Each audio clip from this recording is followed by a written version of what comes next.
ఈరోజు మన కథ రాజులు మారెను గుర్రాలు ఎగిరెను.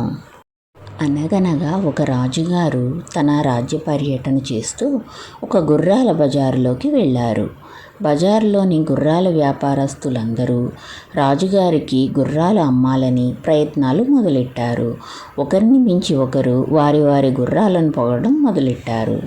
నా గుర్రం మీరు చెప్పినట్టు చేస్తుంది అని ఒకరంటే, నా గుర్రం చాలా వేగంగా పరిగెడుతుంది అని ఒకరు, అసలు నా గుర్రానికి భయమే తెలియదు అని మరికొకరు గొప్పగా చెప్పుకున్నారు. ఒక వ్యాపారస్తుడు మరీ ఎత్తికిపోయి నా గుర్రం ఎగరగలదు అన్నాడు. వెంటనే రాజుగారు ఆ గుర్రాన్ని కొని తనతో రాజమహల్కి తీసుకుని వెళ్ళారు. మన్నాడు సేనాధిపతిని పిలిచి ఈ గుర్రం ఎగురుతుంది అని చెప్పారు. సేనాధిపతి ఆశ్చర్యపోయి గుర్రాన్ని ఎగిరించే ప్రయత్నం చేశారు. కానీ గుర్రం ఎలా ఎగురుతుంది?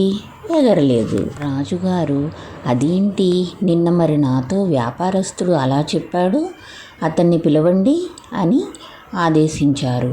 వ్యాపారస్తుడిని రాజుగారి ముందర నిలబెట్టారు. రాజుగారు, నిన్న నీ గుర్రం ఎగురుతుంది అన్నావు కదా, ఏది ఒకసారి ఎగిరించి చూపించు అన్నారు.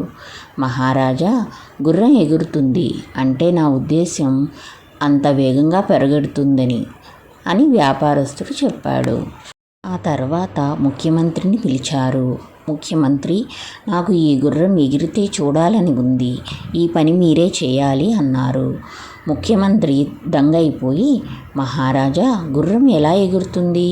ఆ వ్యాపారస్తుడు అబద్ధం చెప్పానని ఒప్పుకున్నాడు కదా అన్నారు. మహారాజు వెంటనే ఇతని తల నరికేయండి అని ఆదేశించారు. ఇలా ఒక్కొక్కరిని పిలవడం, వాళ్లను గుర్రం ఎగిరించి చూపించమనడం, వారు అదెలా సాధ్యం అని అడిగితే వారి తల తీసేయడం. కొన్ని రోజులు ఇలా గడిచాయి.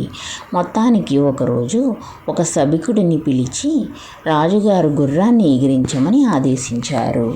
సభికుడు తల వంచి, అలాగే మహారాజా, నాకు 1 సంవత్సరం గడువు ఇవ్వండి, నేను ప్రయత్నం చేస్తాను అని ఒప్పుకున్నాడు.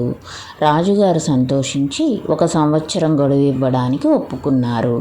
సభికులు, రాజ్యంలో ఉన్న వారందరూ ఆశ్చర్యపోయారు. ఎలా ఒప్పుకున్నావు? అసలు గుర్రం ఎలా ఎగురుతుంది? నీ దగ్గర ఏమైనా ఉపాయం ఉందా అని రకరకాల ప్రశ్నలు అడిగారు. సభికుడు చిరునవ్వుతో తప్పించుకుని ఇంటికి చేరుకున్నాడు.